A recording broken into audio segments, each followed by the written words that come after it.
actually just a little tip for you folks on if you really want to get popular. I just learned something in the audience today. I'm walking around with this microphone on, and one of our friends said to me, are you the speaker today? And the thought came to me, and I said, well, actually, I walk around like this everywhere, and it kind of makes me look really important, and people talk to me. So here's a little tip for you folks. You know, but this is not really part of the presentation. This is my twisted mind being my twisted mind. I thought, wow, another popularity trip on those very quiet days. Walk around Walmart with my... Last week I was able to share with you that I have been given the proverbial kick by the universe in the proverbial part of the body after 10 plus years of dragging sort of my foot on this whole topic of finding the guru within. The topic was given to me, the title came to me some 7 or 8 years ago in a conversation with a colleague. But you know, I had every excuse in the book, and there's a lot of, I don't know about your book, but my book, full of why it wasn't time, I wasn't ready, it wasn't the right fit, and on and on and on. And about a month ago, the universe, my spirit within said, that's enough, I've had it. And within 9 days, I found myself having committed to and had started working on this book called Finding the Guru Within. And then I got told that this was not just a book, this was a movement, it was a consciousness. It's what you've been about all your life, in everything that you have done. So it's time to bring this together and remind, because all we ever do up here is remind, isn't it? Okay, there's nothing new really, it's just remind. And so today I'm very, very happy to be able to say that you're the first group since this little kick that I get to share the thoughts, the ideas, and the overall journey that I hope to share with you as a community during this upcoming year while this book is being put together, with your input, with your thoughts, your experiences on accountability, on at what cost. That's a word that kept on coming up to me throughout this as we were putting the outline together. At what cost? And so I'm really looking forward to sharing with you some of your insights. But today, permit me to talk about what I think a blueprint for personal empowerment is. And I'm going to start by some observations I've had over the 30 plus years. And I say plus because if you count all the past lives, well, my math isn't that good. Slow learner. We are a world in turmoil. Technology has advanced in leaps and bounds. It is getting to the point where we have robotics, we have holographs and holograms, and all kinds of cool things that make us feel or think that we have moved ahead. And yes, from the perspective of technology, we have moved ahead. But as humanity as a whole, I don't think we're that far ahead. And you're probably thinking, well, thank you, Mr. Negative. I came here to be inspired. But these are just some observations. You can agree or disagree. It's for your consideration. Because one core theme that I observed over the years of working one-on-one with individuals, with professionals, with just everyday people, working with organizations, associations, it didn't seem to matter in what context I was offering some insights for people to look at their lives, but a consistent theme in all of this was that we were approaching life from the outside in. We were looking for our solutions outside of ourselves. Consistently, constantly. And what I observed was that, including in my life, by the way, this was not working. The word empowerment to me immediately takes me to the inside. Inside out. As opposed to outside in. So what's the difference? Well, in the world where we are encouraged to be successful, who doesn't want success? Can we agree on that? So we go out into the world seeking success. What I have observed, what I have learned, is that when we seek success outside ourselves, and we may even get to be successful, outside ourselves. But that does not necessarily guarantee that we're going to be fulfilled. There's a huge difference between success and fulfillment. And I have coached, counseled, observed, read about, learned from countless individuals out there who have been very successful. I've worked with people in the movie industry, in all kinds of industries. I won't name drop, but meet me afterwards. And they're successful. And yet when it gets down to brass tacks, they have the same issues as you, as I do. And many in this world go to their deathbeds to meet their maker with that one word, regret. Actually, I think statistically they had said that 8 out of 10 people go to the end with regrets. So if you're to look around the room, for every 10 of you, which 2 are going to claim that that's not me? I choose another path. Because I choose to approach life and the world from the inside out. Because I know that if I do that, then I have a much better opportunity to become fulfilled. And I have found that people who feel truly fulfilled with this inside-out approach are successes. Now, they may not be successes according to your outside-in measure of success. But then the outside is changing all the time anyways. It's very impermanent. The only thing that's constant in the universe is your energy. So when you anchor moving into the world from the inside-out approach, you're on the road to fulfillment, regardless of your story. How many of us have great stories? Yes. Who doesn't? Let me rephrase that. Who doesn't have a great story? Okay? Fulfillment is the quality of the heart.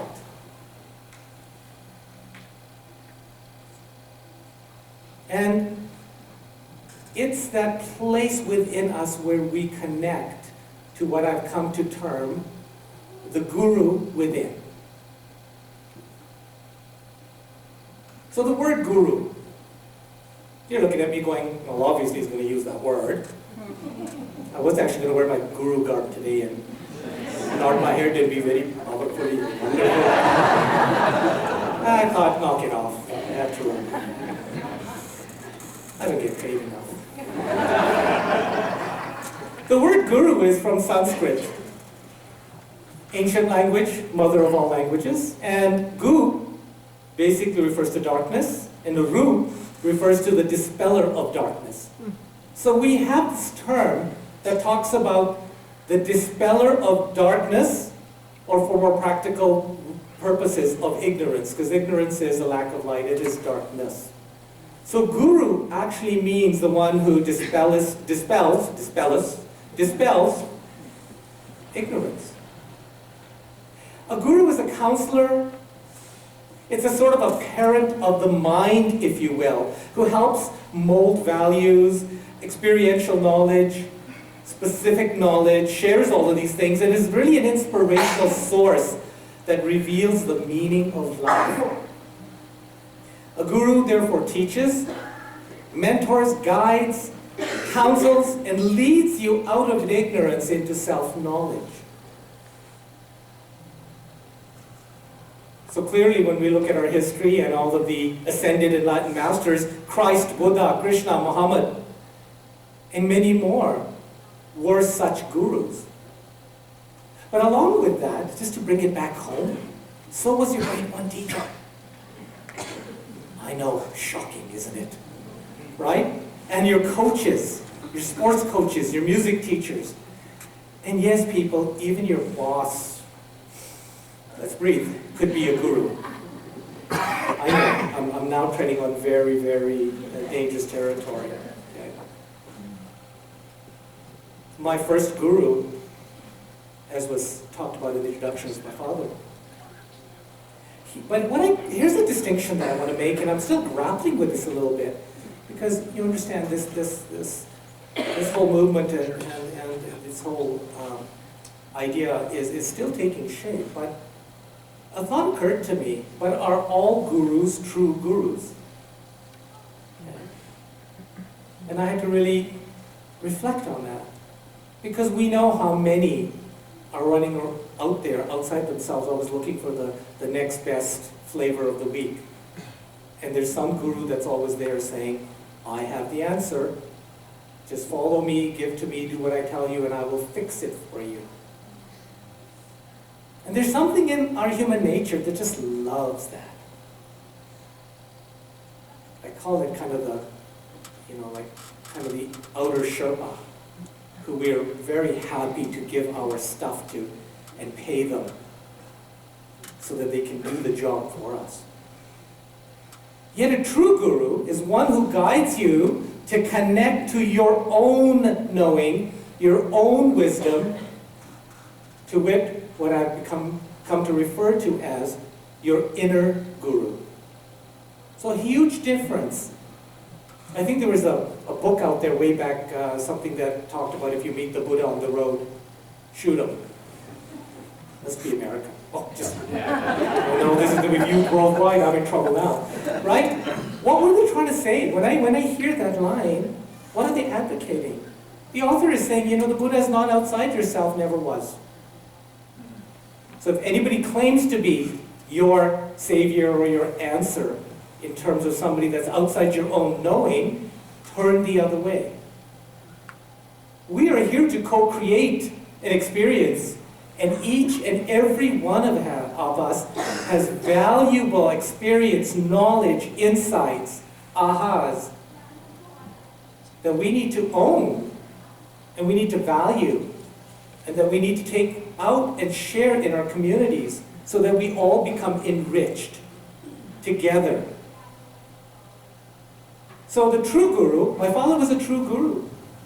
He always taught me, shared his wisdom, his insights, yet it was always understood that these were to first be checked out by that soul inside me that had taken on this form, the form that I call Taron. It was always going to be mediated through this inner guru.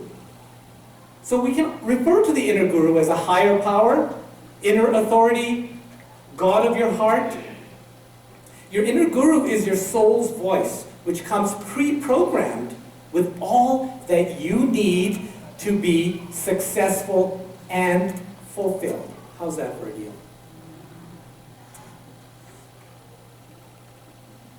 It kind of reminds me of how smart I thought I was being in grade 10 when the math teacher would give us problems to solve. And I really thought I was making a difference in the world by finding a solution. I found it. I found the answer. Wow. The problem was created from the solution people. The teacher already had the solution. Does that make sense? You can testify. Does that make sense? Right? They had the solution. They created a problem out of the solution to help me grow my wings, to strengthen. It wasn't for their benefit, it was for mine. And the solution had to come from where? Within me. Absolutely. Hence your inner guru is fully equipped. The program is an amazing program. It's the best app you will ever have. Okay? It's here to serve you, keep you on track. On track of what? Your purpose. By connecting to your soul's wisdom and guidance, you become empowered to live the life you were born to live. How many people feel that that's the track they're on right now? Or perhaps they have detoured a little bit, or a lot. All detours are good, by the way. No judgment. We have eternity. See, when we get into the outside world, and let me give you a couple of terms that I've come up with that are going to be the themes that run out through this book. I call it the human consciousness versus our soul consciousness. It's like going to the gas station and fueling up with one kind of gas or oil or another. They have different qualities. So it depends what we are running off of. When I'm identified with my human consciousness, then I become ignorant. I lose connection to the light within. See, we get born into this world with that inner guru alive and well and smiling. How many people look at a little person and just can't help but smile? No matter how grumpy you're being that day. There's something about little people. There's this smile, there's this glow, there's this, I don't know what it is. It's in their eyes, they just make you smile. Because what is smiling at you is that very conscious, awake inner guru. The light that is in all of us, and the part that makes us one. That part that remembers for a brief time that separation is an illusion. Created for a purpose, grant you. But when you know that, you can conduct yourself from a different level. Unfortunately, we have become identified with the human consciousness, and we have either forgotten or ignored or neglected or abandoned our inner voice, that inner knowing. And we've given up our sovereignty to the other. The other can be an individual, it can be a circumstance, it can be a situation. It is our story. And that's why we feel disempowered. We give up our space. We believe that the answers and the solutions are outside ourselves. And therefore the road to freedom is not in front of us. You know, one of my favorite authors, Byron Katie, that's a lady, wrote this book called Loving What Is. And she said something very simple. Nothing outside you can ever give you what you're looking for. Now, I could have gone out and found some very flowery and fancy quotes that you probably have to look up a few words in, but I'm a simple kind of guy. And when Byron Katie says this, and when you read her story, you understand how powerful our stories are. This is the same lady who was asked a question. So what do you do, Byron, when you meet an unkind person? She goes, that's interesting. I haven't met an unkind person in 22 years. Oh. Yeah, what world is she living in? Definitely not the outside world, right? So, when we keep on seeking the source of our empowerment outside ourselves, we're setting ourselves to fail. Now, in all the new thought movements, which is just old thought repackaged, because we don't get it still, what do we hear? What do we hear? Love yourself first. Accept yourself first. Respect yourself first. I made a formula out of this. It's called the LAR formula, L-A-R. Love, accept, respect.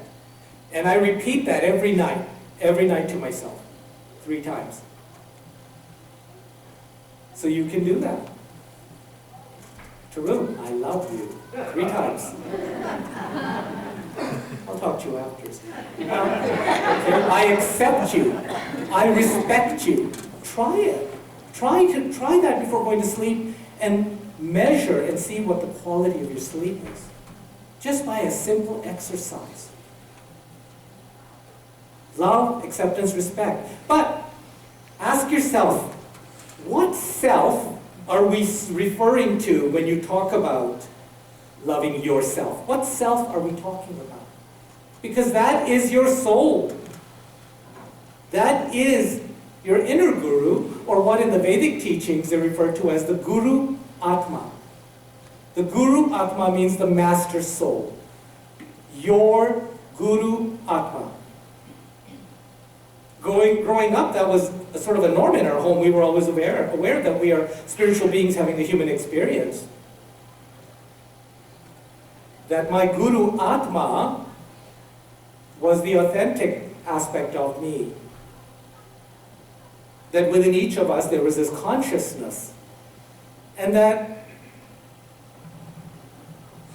the challenge was going to be, and it has been, remembering this as we go out into the world. That's why from being that sweet, innocent child, where the Spirit is fully present, our Guru Atma, our inner Guru, due to being slowly drawn into this very powerful outside world with all of its glitter and glamour and promises.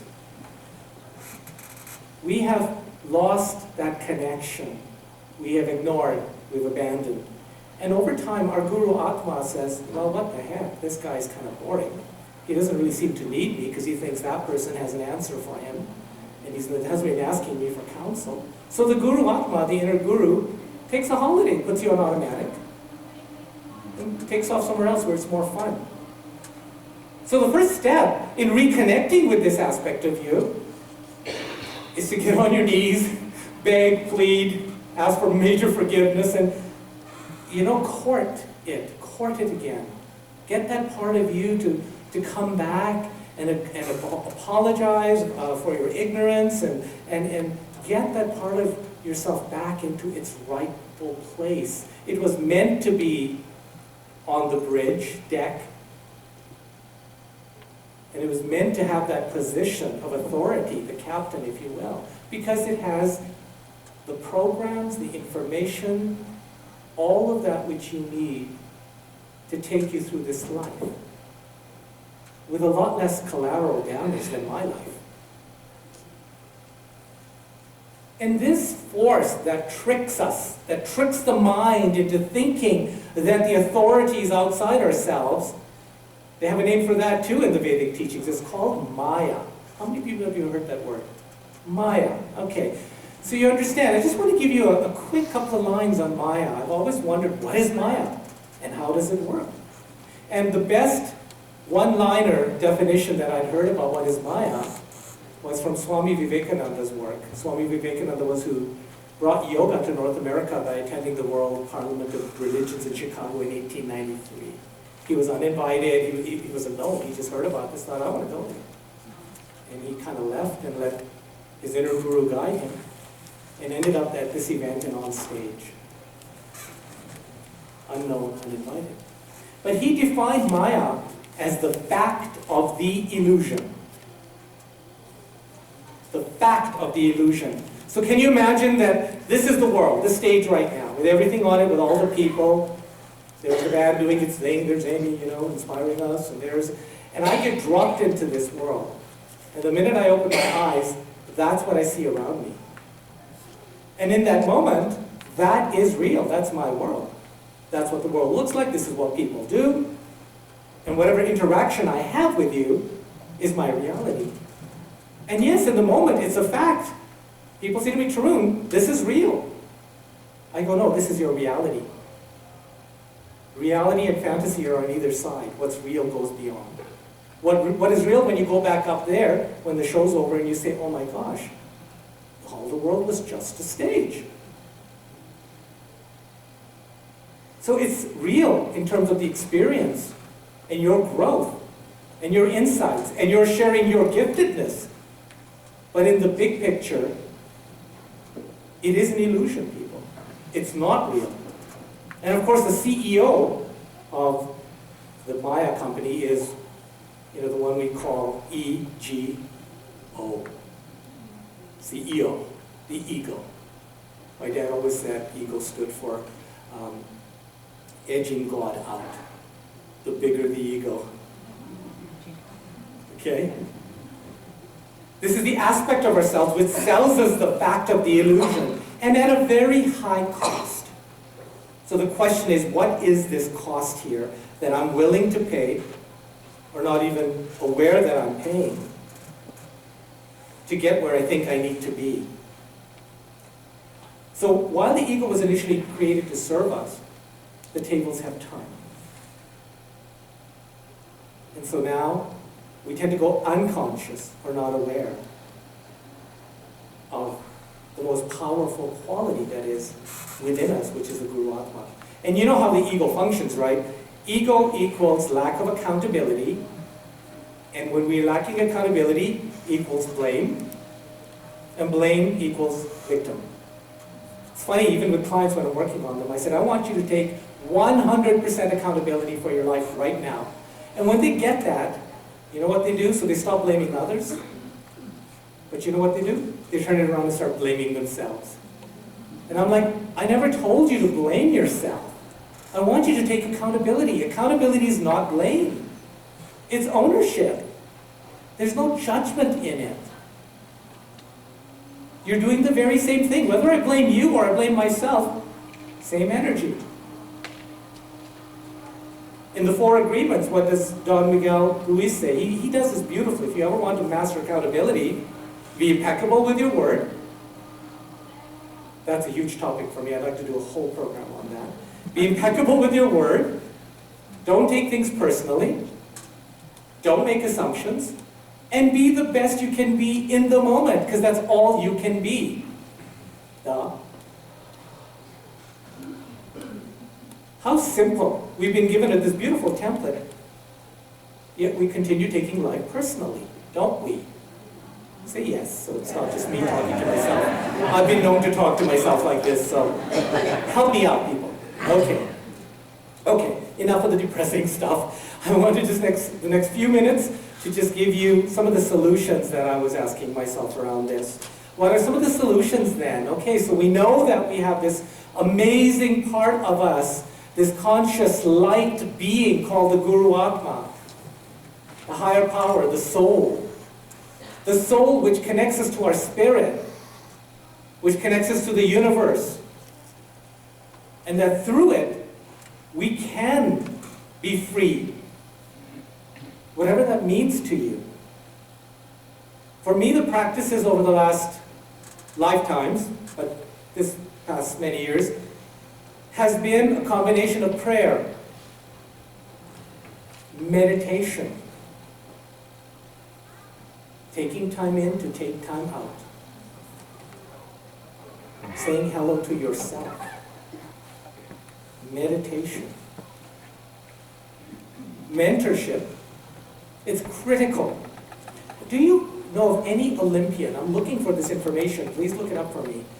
Do you know of any Olympian that's made the Olympics, let alone gotten a medal, who has not had a mentor, a coach?